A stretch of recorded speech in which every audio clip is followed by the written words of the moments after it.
Assalamu alaikum урматтуу мекендештер, туугандар. Бүгүн 3-декабрь Жалал Абад шаарында жүрөбүз. Туугандар, азыр сиздерге курс валюта бааларыны обменник чогуу банк басын билип берейин.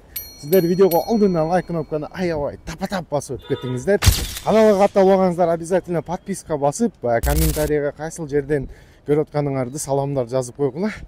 Ушундай сонун так маалыматтарды иншалла биринчилерден көрүп каласыңар.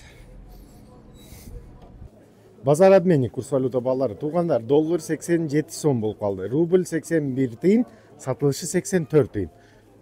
Ушул жакта деле доллар 87, рубль 81 тыйын, сатылышы 84 болуп атат. Туугандар, бул базар обменник Жалал Абад шаарында. Капитал банк курс валюта баасы доллар 86.75, рубль 0.81 тыйын, сатылышы 84 тыйын. Бакай банк курс валюта баасы доллар 86.65, рубль 0.812 тыйын, сатылышы 87 тыйын туугандар.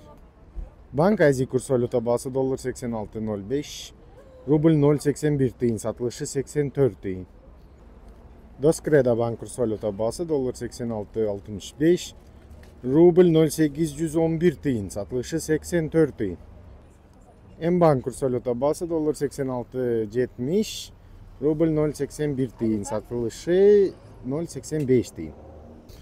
Жалал Абад шаарынын курс валюта баалары ушинтип калды. Туугандар, сиздер лайк басып, бардыңар колдоп видеону. Комментарийга обязательно кайсыл жерден көрүп атканыңарды жазып койгула. И элдерге, группаларга ушул видеону таратып коюңуздар туугандар.